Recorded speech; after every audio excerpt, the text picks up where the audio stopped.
Mas, gente, hoje tem nosso quadro Café com Leite. Vocês estavam com saudade, né? Pois é, então já participa aí mandando tua pergunta pra gente. Bom, o Supremo Tribunal Federal garantiu a revisão aí da vida toda dos aposentados, não é isso? Do INSS, doutora Adriana, após formar a maioria aí, né? A regra que eles aí dá o direito de pedir na justiça a inclusão de todas as contribuições do INSS no cálculo da medida da média salarial, na verdade, né? Inclusive as anteriores a julho de 1994. Por quê? Que foi quando teve a primeira... Quando houve a conversão da moeda. Desde a conversão da moeda? Sim, sim. Nossa. Bom, tá aí. E hoje, nosso quadro Café com Leite, a gente vai abordar esse assunto, sobre esse tema, e você já pode participar se você tiver alguma dúvida junto com a gente, tá? Pelo 9411-7777. Então vamos dar start para o nosso quadro Café com Leite? Solta aí. Café com Leite. Oferecimento. Polpa de frutas Rio Grande. Saúde e sabor todos os dias.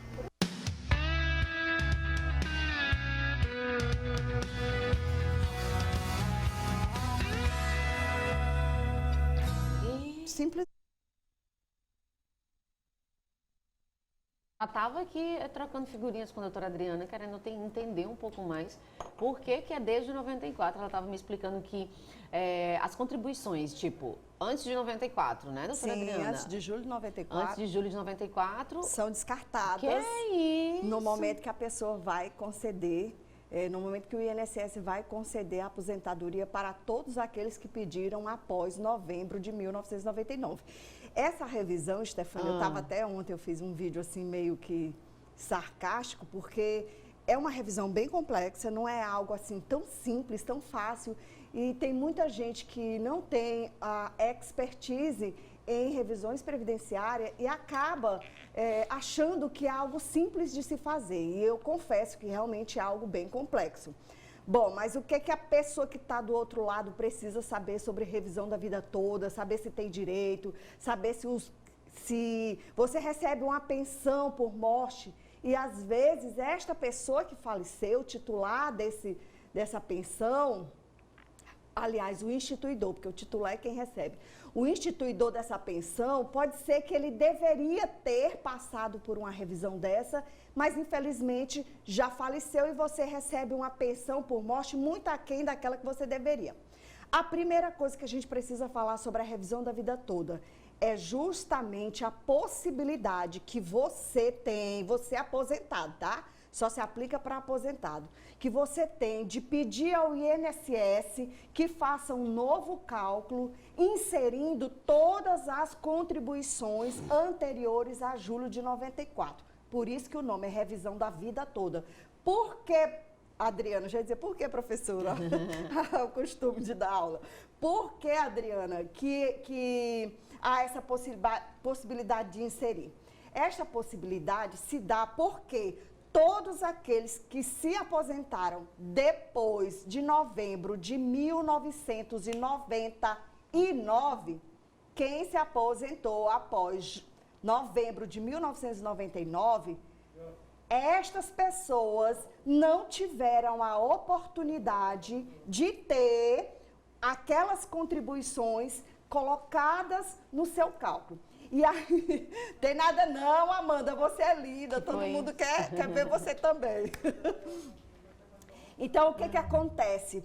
Imagina um idoso desse que está passando na sua tela, trabalhou desde 1970, Stefania. Desde 1969, 70, 80. E aí, o que aconteceu? Quando essa pessoa veio se aposentar há menos de 10 anos, simplesmente o INSS descartou todas as contribuições que essa pessoa teve. Adriana, injustiça, né? Stefania, você falou a palavra correta. A gente vem lutando tanto pela aposentadoria, vem, sabe, pessoas se sacrificando. E daí, como assim, gente? Como assim? Pois é, Stefania. Por isso que essa decisão, ela foi decidida primeiramente no STJ, e agora ela foi chancelada pelo Supremo Tribunal Federal.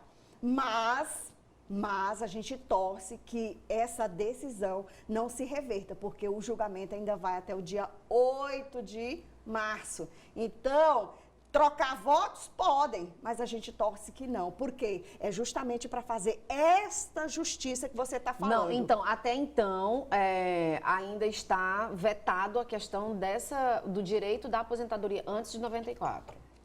É o seguinte, Stefânia, houve uma decisão no Supremo Tribunal Federal, quinta-feira da semana passada, quinta-feira, que hoje faz 8 dias. Essa decisão, com o voto do ministro Alexandre de Moraes, deu maioria. Então, nós vencemos, a revisão da vida toda venceu, certo? E com ela, aliás, Stefânia, tu disse o quê mesmo? e com essa maioria, tá lá aguardando a deliberação final do STF para que os processos voltem a tramitar. A sua pergunta é: os processos estão parados? Sim, ainda estão parados. Por quê? Porque vai concluir o voto, certo? Já tem a maioria para a revisão da vida toda funcionar. Já tem a maioria. Mas eu posso exigir agora? Não. Por quê? Porque todos os processos que estão aguardando essa revisão, eles estão paradinhos, aguardando a conclusão final do STF. Então, para quem está em casa compreender, quem tem direito à revisão da vida toda? Quem tem direito à revisão? Somente as pessoas que tiveram contribuições elevadas antes de julho de 1994. O que seriam essas contribuições elevadas? Isso. Essa revisão se aplica a todo mundo? Não, pessoal. Essa revisão, ela é uma exceção. E o que quer dizer isso? Quer dizer que nem todo mundo começou a sua vida contributiva ganhando muito. Muitos, na realidade, é o contrário, Stefânia. Começa a sua vida na carreira profissional ganhando pequenininho. Mas, doutora Adriana, não contribuíram? Contribuíram, então, Stefânia. Não tem direito? Não todo mundo. Eu, hein? Não, Não todo mundo. Vou te dizer, você não disse bem no início, doutora, mas é uma injustiça a pessoa ter contribuído antes de julho de 94 Chamador de... e ter contribuído e ter descartado tudo isso aí. Stefânia, a correção da revisão da vida toda é justamente para dizer, olha, eu contribuí antes de julho de 94 com valores elevados. Quando eu fui me aposentar depois de novembro de 99, você só considerou um salário mínimo, que era o que eu vinha pagando. Então, para quem está em casa, compreender bem direitinho, eu vou te dizer. Imagine que você, aposentado, você tinha um grande comércio na década de 80 e você era folgado financeiramente e pagava para o INSS como autônomo 10 salários mínimos, 20 salários mínimos, que era possível, né? As pessoas contribuíam. Só que veio uma crise financeira, você perdeu o seu negócio, houve algum revés na vida e você continuou pagando a Previdência, mas você continuou agora com um valorzinho bem reduzido. Você continuou pagando agora, para não perder a qualidade de segurado, você continuou pagando pouquinho. Mas o que foi que aconteceu? Quando você foi pedir a sua aposentadoria, infelizmente, aquele monte de contribuição elevada que você tinha anteriormente, simplesmente foi para a lata de lixo. Não foi considerado. E aí, o que é preciso fazer? É preciso entrar com a revisão da vida toda para que faça essa correção. Ou seja, INSS, analise toda a minha vida contributiva, veja que eu contribuí muito antes de julho de 94, e aí quem está em casa pode até estar se questionando, mas o que tem a ver esse julho de 94? Gente, julho de 94 foi quando houve a conversão da URV para o real. E simplesmente a legislação previdenciária, ela pegou essa data limite da conversão da moeda, ela pegou essa data e disse, nós só vamos contabilizar para calcular a tua aposentadoria a partir de julho de 94. Então, assim, é um prejuízo muito grande para quem contribuiu antes, mas antes de maneira elevada, Stefânia. E, tipo, se precavendo também para que algo, se fosse acontecer, você estaria ali com a garantia da sua aposentadoria. Mas imagine, Stefânia, você, digamos que o seu pai começou a contribuir na década de 80, passou 80 todo contribuindo apenas com um salário mínimo. Essa revisão se aplica a ele? Não. Aí Por quê? perdeu o dinheiro. Não é que perdeu. É porque não vai necessitar fazer uma correção. Pelo contrário, tem gente que, à medida que os anos vão passando, a sua remuneração vai aumentando. Então, para essas pessoas, a revisão da vida toda, não serve. Não serve, porque se colocar, a remuneração vai descer. Doutora, tem mensagem aqui perguntando como que a pessoa sabe se está incluída ou não. Bom, só tem um jeito da pessoa saber. É avaliar se antes de julho de 94, essa pessoa contribuía de forma elevada. Gente, um exemplo. Imagine que você era gerente de um banco. Imagine que você era gerente de um banco. Ou que você tinha um emprego muito bom. Você recebia muitos salários, tipo 5, 6, 7 salários. Mas aí, depois do plano real, você perdeu o emprego, você faliu. E aí, o que fez? Você continuou pagando a Previdência, mas com um salário mínimo, pelo menos para se aposentar no resto da vida. Pois é para você essa revisão da vida toda. Não é para quem começou recebendo um salário mínimo. Não, para quem começou recebendo um salário mínimo, não tem serventia essa revisão. A revisão é para quem contribuiu muito, depois que se aposentou, perdeu, tá? Ainda tem um detalhe. Essa revisão... Muito quer dizer 3 salários mínimos. Daí para cima. Daí pra cima, né? Supostamente. Estefânia, porque tem coisa que a gente até pensa que é fácil das pessoas compreenderem, mas não é. Não. Não é? Dá vontade logo de xingar. Como é que eu contribuí e eu não vou receber meu dinheiro de volta? Ora. Se você está falando numa correção, a correção é pegar o que eu contribuí muito e trazer para calcular. Agora, se eu contribuí pouco, se eu sempre contribuí com um salário mínimo, se eu sempre fui empregado de um salário mínimo e eu me aposentei com um salário mínimo, o que eu tenho que corrigir?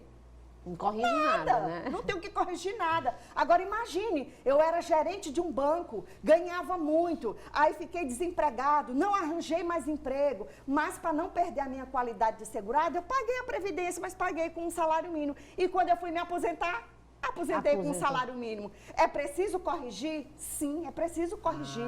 Porque você trabalhou ganhando muito, a Previdência recebeu muito seu, mas quando foi lhe dar a aposentadoria, lhe deu de um salário mínimo. Por isso que a revisão da vida toda ressuscita as suas contribuições anteriores a julho de 94. Mais perguntas, doutora. Doutora, eu me aposentei antes. Antes de quê? Eu acho que antes de 94 que você está falando? Não, antes de 94 não. Até porque essa revisão, ela tem tempo para se exigir. Qual tempo, doutora? Você tem que estar aposentado há menos de 10 anos, tá? E você tem que ter se aposentado após novembro de 1999, tá?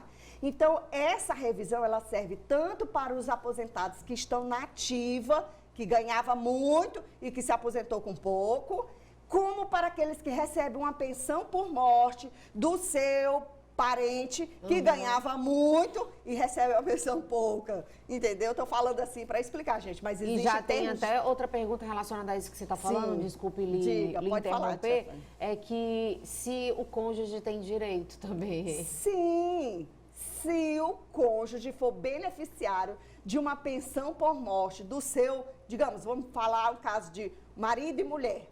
O marido era gerente de um banco. Aí ele morreu. Eu digo gerente do banco, gente, porque antigamente quem ganhava muito era o pessoal dos bancos, né? Hoje em dia, bancário não está ganhando toda essa coisa, mas antigamente, quem tinha uma profissão de bancário, pelo amor de Deus, ganhava bastante, né? A gente até vê nas novelas aí, né? Sim, e também quem era empresário. Eu conheço pessoas que hoje vivem com um salário mínimo, mas quando eles eram jovens, que tinham seus negócios, pagava 20 salários mínimos. Certo? E daí teve um revés na vida e ficou recebendo pouco. O cônjuge tem direito? Sim, o cônjuge tem direito, sim. Aí já tem outra pergunta. O papai faleceu, posso pegar por ele? Sim, pode. Se você for beneficiário, né? Sim, se você for a pensionista do seu pai. Se você for a pensionista do seu pai, né? E para você ser pensionista do seu pai, você tem que ser menor de 21 anos. ou tem que ser maior de 21 anos inválido, certo? Porque, via de regra, a pensão para os filhos só é nessas duas categorias, a não ser que seja sua mãe, né? Sua mãe, sim, tem direito à pensão do seu pai. E você, nessas condições, você é menor de 21 anos, pode requerer a revisão do seu pai. Pode requerer a revisão. Você é maior de 21 anos, mas é considerado incapaz para o trabalho, você também tem direitos. Tá aqui mais uma pergunta, a Renata também sempre aqui interagindo junto com a gente. Um beijo, Renata, para você que está aí. Ela está perguntando: bom dia, Stefane e doutora. A doutora Adriana, minha mãe contribuiu há 11 anos e fez 2 cirurgias. Eu estou perdido de licença. Aí o pedido entrou no pedido de licença e foi negado. O que ela tem que fazer? Pegar essa documentação, procurar um advogado, uma advogada da sua confiança e ajuizar uma ação. Se ela se encontra incapacitada para o trabalho, se ela está convalescendo de uma cirurgia, se ela não tem condições de prover a sua própria manutenção e ela tem a qualidade de segurado, porque aí precisa ver.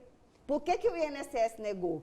Negou porque ela não tem mais qualidade de segurada, então ela realmente nem entrando na justiça ganha. Agora ele entrou porque a perícia avaliou que ela tinha condições de trabalhar, mas de fato ela não tem condição de trabalhar, aí sim você pode entrar na justiça para requerer, tá? Mas se tiver lá no motivo da negativa, perda da qualidade de segurado, mesmo assim, só um advogado pode te dizer se ela perdeu ou não a qualidade de segurado, porque ele vai analisar a vida contributiva dela. Olha só, tá vendo, gente? Muita gente, Stefane, muita dúvida, né? Muita gente, Stefane, eu quero até pegar carona nessa pergunta, que essa pergunta aí dá para dar uma aula assim de um dia, certo? Muita gente tem direito ao benefício e o INSS diz que essa pessoa perdeu a qualidade de segurado.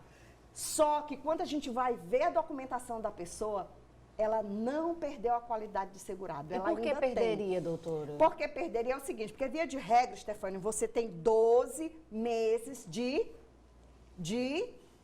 graça. Você perdeu o emprego, ou você parou de contribuir, você tem 12 meses após parar de proteção previdenciária. Só que tem gente que tem 24 meses, tem gente que tem 36 meses. Aí, às vezes, vai bater na mão de um servidor, ele vê que já passou 12 meses e nega. Acabou, nega. E aí a gente vê a documentação da pessoa, sabe que a pessoa ainda está na qualidade de segurado. E aí ela tem direito, sim, a ter a concessão do seu benefício. Até isso, a pessoa tem que ter sorte de ser atendido por alguém que Exatamente. Eu, hein, doutora Adriana? Gente, que tema, né? Que coisa, doutora Adriana. E esse tema realmente está bombando nas redes sociais. Está bombando nas redes sociais, né? As pessoas estão... Doutora, assim, e onde que as pessoas podem ir procurar ter mais informações sobre esse assunto? Se tem, se não tem direito, se pode, se não pode, quem tem direito, um beneficiário, como saber, como fazer? É interessante mesmo, Stefania. Todos aqueles que estão aposentados após novembro de 1999, todos esses que estão aposentados e têm menos de 10 anos, eles podem procurar se informar, seja na OAB, seja com o advogado da sua confiança, seja na Defensoria Pública, leve seus documentos, peça para fazer a análise dos seus documentos, para ver se você tem direito a essa revisão, tá? Ela não é simples, ela é o estudo de toda a tua vida contributiva. E muitas vezes a gente precisa fazer correções. A gente vê uma carteira de trabalho e vê que lá no CNIS dela não corresponde a remuneração, não corresponde o período, não foi dado baixa na carteira. Tem uma série de coisas que precisa o advogado ou o defensor que vai cuidar da sua causa ter todo um detalhamento, um estudo aprofundado. Porque se uma vez que pedir e a revisão for para menor, você vai ficar com um benefício menor. Por isso que é o perigo. Por isso que também, gente, é bom você ter atenção de você estar assessorado por alguém, né, capacitado, alguém que possa te trazer uma informação correta, para você não chegar lá e a pessoa que estiver lhe atendendo porque dizer... se eu faço a revisão e ela vai diminuir minha remuneração, qual foi a vantagem que eu tive Não nisso, é né? nenhum ano. É melhor, então, você, antes de procurar você procurar uma assessoria jurídica. Isso, para sabe? fazer essa análise. Pra fazer Você essa tem análise. ou não direito a essa revisão? Exatamente. Bom, a gente está falando sobre esse assunto, que foi um assunto que repercutiu agora, né, doutora? Sim, sim. Essa última semana, e está todo mundo aí comentando. Mas os nossos telespectadores não deixam de mandar todas as perguntas aqui para a doutora Adriana, e tem um que está perguntando que ele tem hérnia de disco e se pode se aposentar, gente. É uma Depende. Depende. Por que depende? Essa tua hérnia de disco te incapacita? Essa hérnia de disco impossibilita você de trabalhar? Comprovadamente, com laudos, com exames, se ela impossibilita você de trabalhar, e se você for segurado da Previdência, você pode sim se aposentar. Depende, tá? Vai depender do perito que vai te avaliar, vai depender da tua condição para trabalhar, porque você pode receber apenas um auxílio. E se permanecer, porque a tendência é, à medida que a gente envelhece, a gente vai ficando mais fragilizado, né? E quem tem hérnia de disco, a gente sabe que é uma coisa bem complexa. Mas não é todo mundo que tem hérnia de disco. E lembrando, como eu sempre disse aqui, vou repetir uma frase. Não é a doença que me aposenta, é a incapacidade, tá? Eu posso ter uma doença e posso não estar incapaz. Eu posso ter um câncer e trabalhar normalmente. Eu posso ter um câncer e estar no leito de um hospital, tá? Então, é o que incapacita, não é a doença em si. Porque se eu for falar o tanto de CID que eu tenho aqui, gente, vocês não acreditam. Eita, por não é. Aí não quer dizer que você vai ter direito a... Isso, por quê? Porque não está me incapacitando. Mas no dia que a doença incapacitar, aí sim, você tem direito a requerer. Tá aí, gente, ó, no Instagram da doutora Adriana, tá aí, tá bom? A gente sempre traz temas de relevância aí que estão diante da nossa sociedade, né? Pra você, civil, estar mais atento a tudo que está acontecendo, que é muito importante, né, doutora Adriana? A gente está atrás dos nossos direitos, não esquecendo também dos nossos deveres, né? Exatamente, é uma moeda de dupla face. É viu? uma troca aí que a gente tem que estar sempre ligada, né? Exatamente. Temos direitos, mas também temos deveres, né? E hoje, Stefânia, desculpa. Não, pode continuar. E o dever e o direito é dever de pagar, direito de receber. De receber, exatamente. Então tá aí. E se você... Não adianta querer receber da Não Previdência se não pagou. É isso que eu já ia falar isso também, mais uma vez, que a gente sempre toca nesse assunto. Isso. Se você quer ter o direito de ter a sua aposentadoria, de ter o seu sossego, vai Tem lá, que se contribuir. regulariza, né? Contribui, se regulariza, É para verdade. você ter o seu direito aí de receber sua aposentadoria e ficar mais tranquilo, porque do jeito que esse mundo tá doido, doutora Adriana, a gente saindo de uma pandemia, entrando numa guerra. E aí a gente já fica sabendo, meu Deus, como é que vai ser? Vamos pelo menos ter uma pseudo-segurança, né? Isso, é verdade. A gente nunca sabe de nada, mas uma pseudo-segurança dá assim também uma pseudo-segurança. Pelo menos a gente se ilude. A gente se ilude, oxe, mas. Doutora Adriana, você sabe que é sempre muito bom ter você aqui, né? Eu que adoro minha boneca. Amo você aqui trazendo informação para você que está aí nos acompanhando em casa. E mais uma vez lembrando, gente, se você tem o seu advogado ou se você não tem, procura uma assessoria jurídica que o governo, a OAB também disponibiliza, né, doutora Adriana? Isso. A OAB, a Defensoria Pública, está aí para prestar essa assistência jurídica a todos que não têm condições de pagar um advogado particular. Então tá aí, vá atrás dos seus direitos, não esquecendo dos seus deveres, tá bom? Esse foi o nosso quadro Café com Leite de hoje, gente. Nosso suquinho da Polpa Rio Grande. Cadê? Tem água, né? A gente já tá preparado para fazer nosso suco. Então esse foi o quadro Café com Leite.